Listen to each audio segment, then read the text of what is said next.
அப்போஸ்தலர் 9ஆம் அதிகாரம் அதனுடைய 2 வசனங்களை வாசிங்க. 26, 27 2 வசனங்கள்.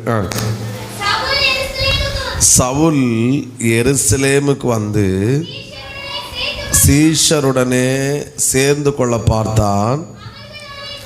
அப்பொழுது சீஷர்கள் அவனை சீஷன் என்று நம்பாமல் எல்லாரும் அவனுக்கு பயந்திருந்தார்கள். அப்பொழுது பர்னபா என்பவன் அவனை சேர்த்து கொண்டு அப்போஸ்தலரிடத்திலே அழைத்து கொண்டு போய் வழியிலே அவன் கர்த்தரை கண்ட விதத்தையும் அவர் அவனுடனே பேசினதையும் தமஸ்குவில் அவன் இயேசுவின் நாமத்தினாலே தைரியமாய் பிரசங்கித்ததையும் அவர்களுக்கு எப்படி சொன்னான்? சத்தமாக சொல்லுங்க, விவரித்து சொன்னான். ஒரு அலையிலேயே சொல்லுங்க பார்க்கலாம். காது கேட்கல, சத்தமாக கரங்களை உயர்த்தி இன்னும் சத்தமாக ஹல்லேலூயா.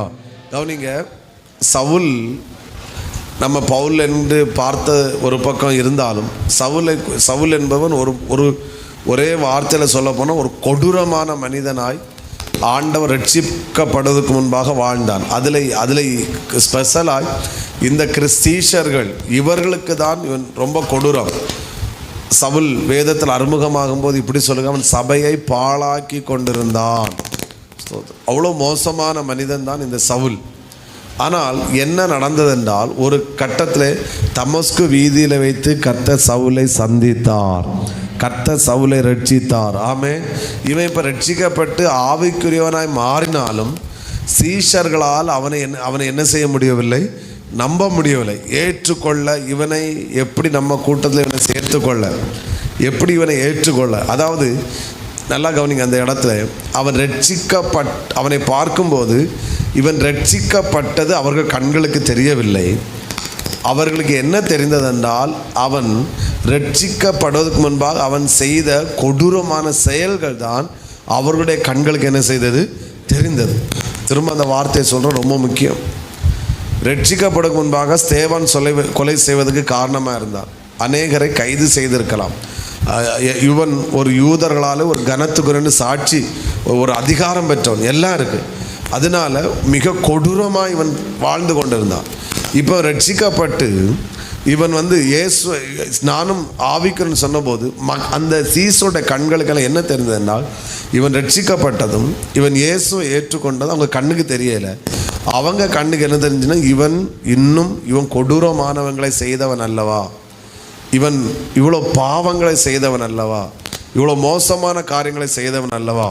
அதே போல் ஆமென், ஸ்தோத்திரம். தமஸ்குவில் போய் ரட்சிக்கப்பட்டு இப்போ தமஸ்கு பட்டணத்தில் 9ஆம் அதிகாரம் 20வது வசனம் வாசிக்க வேண்டாம். தாமதமின்றி கிறிஸ்து தேவனுடைய குமாரன் ஆலயங்களில் என்ன செய்தான்? பிரசங்கித்தான். 21வது வசனம், கேட்டவர்கள் எல்லாரும் என்ன செய்தார்கள்? ஆச்சரியப்பட்டு எருசலேமில் இந்த நாமத்தை தொழுது கொள்கிறவர்களை நாசமாக்கி இங்கேயும் அப்படிப்பட்டவர்களை கிட்டி பிரதான ஆசாரியரிடத்தில் கொண்டு போகும்படி வந்தவன் இவன் அல்லவா. கவனிங்க, என்ன கவனிங்க, சவுல் இயேசுவே கிறிஸ்துவே தேவனுடைய குமாரன் ஆலயங்களில் பிரசங்கிக்கும் போது மக்களுடைய கண்ணில் அவனுக்கு பிரசங்கம் தெரியலை. அவர்களுடைய காதுகளை இயேசு கிறிஸ்துவே தேவனுடைய குமாரன் என்று சொன்னது ஜனங்களுடைய காதில் என்ன செய்யலை? கேட்கல. ஜனங்கள் எல்லாரும் என்ன பார்க்குறாங்க? இவன் சபையை கொடுமைப்படுத்தினவன் அல்லவா. புரிஞ்சவங்க ஒரு அலையிலேயே சொல்லுங்க பார்க்கலாம். வசனம் அழகாக சொல்லுகிறது, எருசலேமில் இந்த நாமத்தை தொழுது கொள்கிறவர்களை நாசமாக்குறவன் அல்லவா. இவனுக்கு வயலில் என்ன வருது? கிறிஸ்துவே தேவனுடைய குமாரன் பிரசங்கம் பண்ண மக்கள் என்ன சொல்ற? மக்கள் இவன் சபையை நாசமாக்கின இல்லை. அப்போது அவனுடைய பாஸ்ட், அவனுடைய ஓல்டு, அவனுடைய கடந்த கால தவறுகள் தான் மக்களுக்கு கண்களுக்கு முன்பாக வந்து நின்றதை ஒழிய அவனுடைய பிரசங்கம் மக்களுக்கு காதில் கேட்கல. அடுத்து இனி எருசலேமில் போய் நானும் ரட்சிக்கப்பட்டேன் ஆவிக்கிறேன் என்று அவங்களோடு கொண்டு சேரப்போனா சோதர் மக்கள் எல்லாரும் பயப்படுறான். இவன் சபையை நாசமாக்கினவன், கிறிஸ்தவர்களுக்கு எதிராக செயல்பட்டவன், துரோகி, இதுதான் அவங்க கண்ணுக்கு முன்னாடி தெரிந்ததை ஒழிய இவன் ரட்சிக்கப்பட்டதும் இவன் இயேசுவை ஏற்றுக்கொண்டு அவங்க கண்ணுக்கு என்ன செய்யலை, தெரியலை. இப்படி பயந்து மக்கள் சவுலை ஏற்றுக்கொள்ளாமல் அப்படி இருக்கும்போது தான் பர்னபா என்று ஒருவனை கர்த்தர் எழுப்புகிறார். அவன் என்ன செய்கிறான் என்றால் அவனை சேர்த்து கொண்டு, அந்த வார்த்தை அழகா இருந்து இல்ல 27, அப்பொழுது பர்னபா என்பவன் அவனை என்ன செய்து கொண்டான், சொத்தமா சொல்லுங்க, சேர்த்து கொண்டான். ஹல்லேலூயா. முதல் கேரக்டர் நல்லவன் என்பதற்கு முதல் காரணம், இவன் ஒருவரையும் புறக்கணிக்கவில்லை, அத்தனை பேரையும் ஏற்றுக்கொண்டான். சத்தமா பக்கத்தில் உங்க கையை கொடுத்து சொல்லுங்க, வார்த்தை வரல சொல்லுங்க, ஒருவரையும் புறக்கணிக்காமல் ஏற்றுக்கொள்ள வேண்டும். ஆமென். சில சொல்லுவாங்க, அவளுக்கிட்ட சேர்ந்துராத, அவனுக்கிட்ட சேர்ந்துராத, நீ வானத்தில் குதிச்சாலும் ஒன்றும் கிடையாது. நல்லவன் அத்தனை பேரையும் அணைத்து கொள்வான், ஏற்றுக்கொள்வான், சேர்த்து கொள்வான். அந்த வேடை நான் இதை வாசிச்சு வேணும், அப்படி புல் அரிச்சிச்சு. அவங்க எல்லாம் பயப்படுறாங்க, இவன் மோசமானவன் அல்லவா, இவன் அப்படிப்பட்டவன். ஆனால் அழகாய் வசனம் சொல்லுகிறது, பர்னபா இவன் தமஸ்குல பிரசங்கம் பண்ணாலும் முடிவில் கொல்லைக்கு நிற்கிறானுங்க, கூடையில் இறக்கி விட்டாச்சு. இனி எருசலேமில் போய் சேரலான்னு பார்த்தாலும் அவனுங்க ஏற்றுக்கொள்ளலை, இவன் கொடூரமானவன், நாசம். அப்போ ஒரு ரட்சிக்கப்பட்டு ஒருத்தன் வந்தான்னா, ஆனால் ஜோம் பண்ணாங்க, ஆண்டவரே இவனை ரட்சியும் என்று.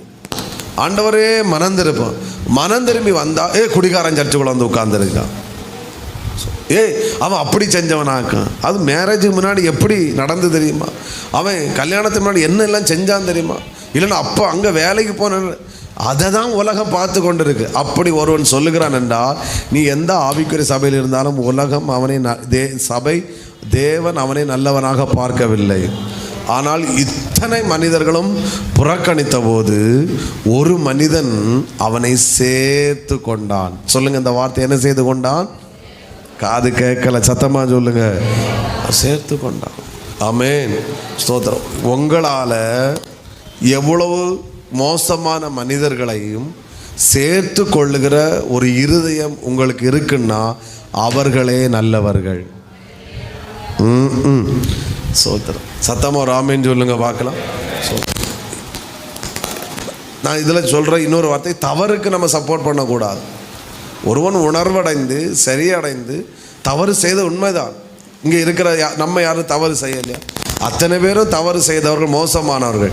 நம்மை இயேசு சேர்த்து கொண்டார் என்றால் இன்னும் ஒருவரை சேர்த்து கொள்ள ஏன் நம்முடைய உள்ளம் மறுக்கிறது? சத்தமா ஒரு ஆமேன்னு சொல்லுங்க. அப்போ இவன் என்ன செய்தான், புறக்கணிக்கவில்லை, ஏற்றுக்கொண்டான் அல்லது சேர்த்து கொண்டார், அரவணைத்தான், சேர்த்து கொண்டான். இதில் நம்ம ரொம்ப ஸ்ட்ராங்காக இருக்கணும். சில பெற்றோர் சொல்லிக் கொடுப்பாங்க, மக்களே சொந்தக்காரங்க தான் இருக்கு, சித்தியாக தான் மாமியாக தான், அவங்கள்ட்ட பேசிடாத, அவளுக்கு வீட்டுக்கு போயிடாத. அவள் யார் தெரியுமா, யார் ஒன்றை காட்டில் நல்லவன், போதுமா, சோத்திரம். அப்படி சொல்லி பிள்ளைகளுக்குள்ள அந்த விஷத்தை கொடுத்து அந்த சித்தியையோ பெரியம்மையோ கொஞ்சம் கூட டீப்பாக சொன்ன சொந்த தாத்தா பாட்டிமார்களை பிள்ளைகள் நெருங்க விடுறது கிடையாது. அந்த பிள்ளைகளுக்குள்ள அந்த விஷம் என்கிற நஞ்சை உதைச்சி அந்த பிள்ளை ஆமேன் அந்த தாத்தாவையோ பாட்டியோ இல்லைன்னா சொந்தக்காரங்களோ எப்படி பார்க்கணுன்னா இது ஒரு கொடூரமானவங்கள மாதிரி. ஒரு ஆமேன்னு சொல்லுங்க பார்க்கலாம். தவறு உங்களுக்கு பேச விருப்பம் இல்லையா, காயன்னா நீங்கள் ஒதுங்குங்க. பிள்ளைகளுக்குள்ளேயோ சொந்தக்காரங்களுக்குள்ளேயோ விதைச்சிடாதுங்க விஷத்தை. சத்தமாக ஒரு ஆமேன்னு சொல்லுங்க. நான் ஒருவரையும் புறக்கணிக்க மாட்டேன், அனைவரையும் ஏற்றுக்கொள்வேன் என்று சொல்ல முடியும் என்றால் அவனே நல்லவன்.